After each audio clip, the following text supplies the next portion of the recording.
why. So I suppose I'm going to tell a story that you probably haven't heard. And the reason why I think it's important for you to hear the story is because he played a huge part in it. So I'm a farmer from the west of Ireland, living in a quiet part of Ireland.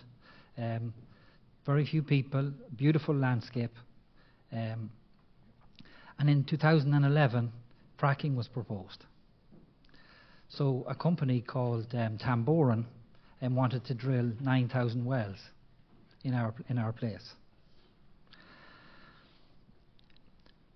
So we had to try and figure out what fracking was.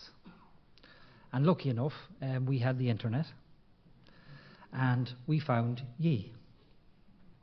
So we found that ye had been affected by fracking since about 2005, and we started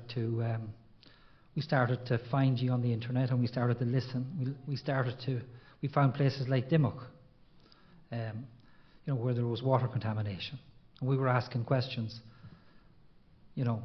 Where is what are the problems? And they wanted to talk to us about engineering solutions, and they told us there was no such thing as drinking water contamination. Like we found G. And I suppose our story in Ireland obviously is different to your story. So we've been fighting colonization for 800 years. So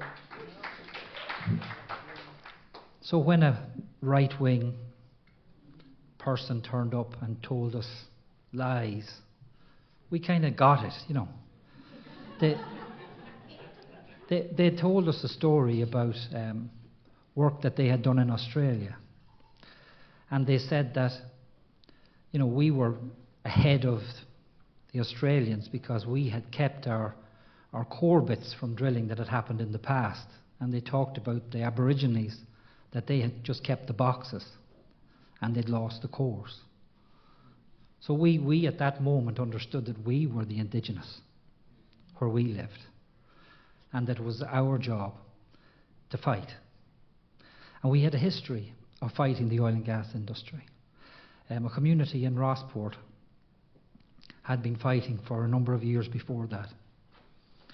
And the story there was that we had a lady, Sister Magella McCarran, who I got to know very well. She has died recently. She was in Africa, in Nigeria, and she seen Shell there. And she was a great friend of Ken Saro-Wiwa. I don't know if you've ever heard of the Igoni 9.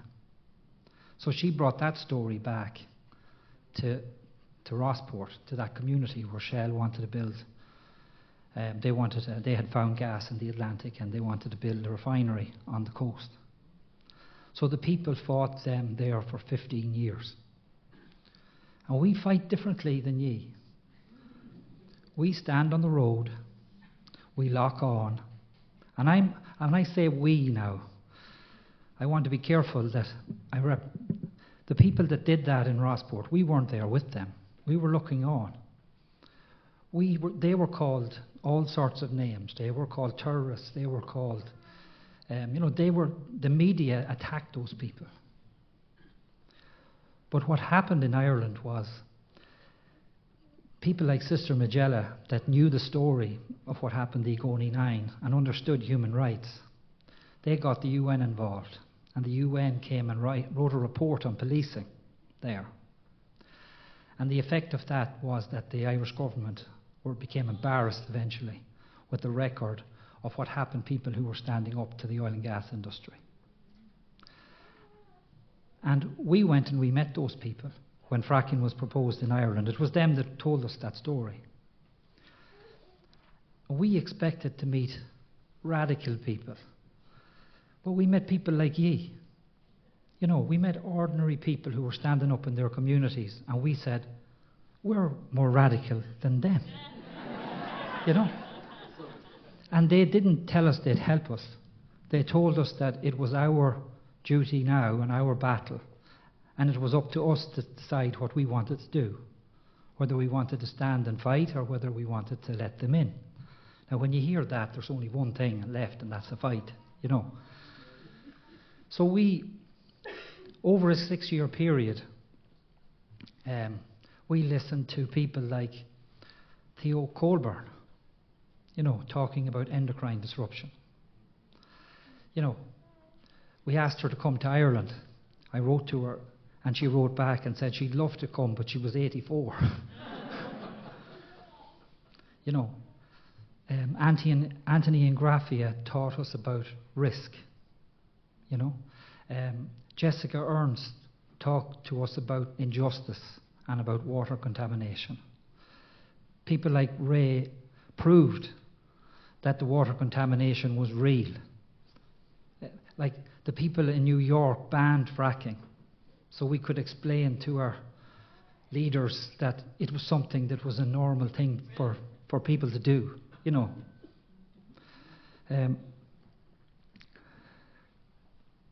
Ned Kiter, or Kitayer, I have to learn how to pronounce his name properly when I'm in the US. He helped us talk to people in Northern Ireland since we banned fracking in 2017, you know, about the health impacts. So we didn't talk about fracking in the way that we see he talking about it. Well, actually, no, that's not correct. We talked about it in the framing that we heard in communities, which was not to talk about engineering solutions, not to talk about regulation, not even to talk so much about studies that proved. We talked about decision making. We talked about, you know, policy and public health. And we understood that fracking can't be regulated.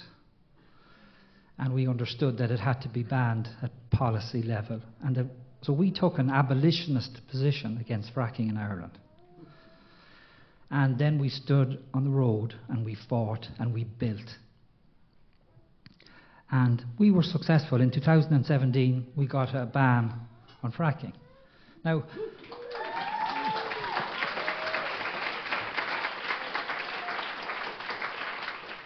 people in Ireland, we know we missed a bullet, but I'm in a room now with people who understand what a ban on fracking means. But I want to give you context. So it's illegal in the Irish onshore to pump a fluid under pressure into a petroleum well. Think about that. Imagine if that was illegal in America. You know, like, I believed, and that's what we wrote bans ourselves. We focused on shales, tight sands, and coal seams, based on what Anthony Ingraffia was talking to us about, understanding risk and stuff. But then our Attorney General turned up with a ban where he defined fracking. He didn't say high pressure, you know. He basically covered all of the oil and gas industry. So we ran the oil and gas industry out of Ireland.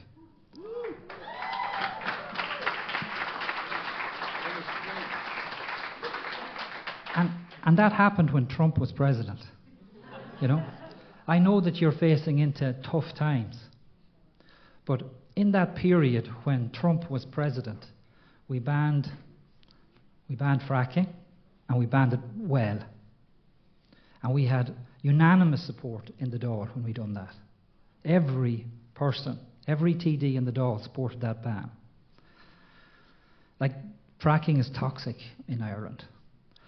We then went on and we worked with people in the Physicians for Social Responsibility here, and we went to the UN, and we looked for to table a resolution calling for a global ban on fracking. And we were successful in getting the Irish government to agree to that, to table that motion. And we know that if we had got that motion tabled, we would have had the support within the UN to do that, because it wasn't something that America could stop. But Biden became president. So I know you are all disgusted by the Democrats losing. But when Trump was president, we made a lot of progress. And when Biden was president, the Irish government got phone calls and people were told that, American interests actually took over. Yeah. So, but we took that momentum that we had. At the UN, I remember speaking there around a table with communities that were talking about the issues that they were facing.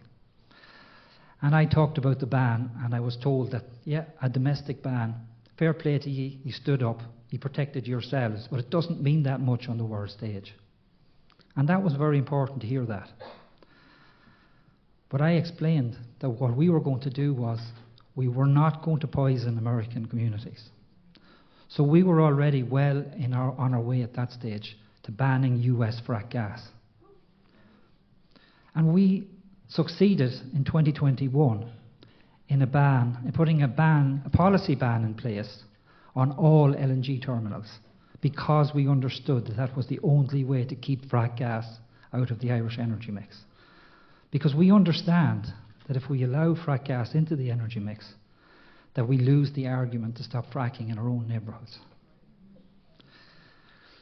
So that ban that we have is connected to ye, because we knew how to build power in a country where power can be built. Okay? But that is a reflection of what ye were facing here. So we took your struggle and we turned that into real, into real action in Ireland. Now, we did it differently. I don't understand why you're not out on the road tying yourselves to lorries. I don't understand that. I don't understand why the rage that you feel isn't turning into that kind of action. And that's for ye, no more than the people in Rossport telling us that I'm not telling you what to do. But in Ireland, we will hopefully be able to resist what's coming. Because after 2021, the Green Party in 2023, after Biden came back into power, they overturned the ban on LNG terminals. Now, the reaction that we had to that was to wipe the Greens out. So the Greens had an election last week. They went out to the people with 12, and because they lost their credibility, because only the Green Party could take a ban on frack gas imports and have an emergency, an idea to build LNG terminals as an emergency. Only the Green Party could do that to us, because they used our voice. They harvested all of the work that we had done, turned it into political power, and then betrayed us. So the reason that I'm here to talk to you is because we need your voices again. We need to hear your stories again. We have political support to ban frack gas imports from the US in Ireland, 100%.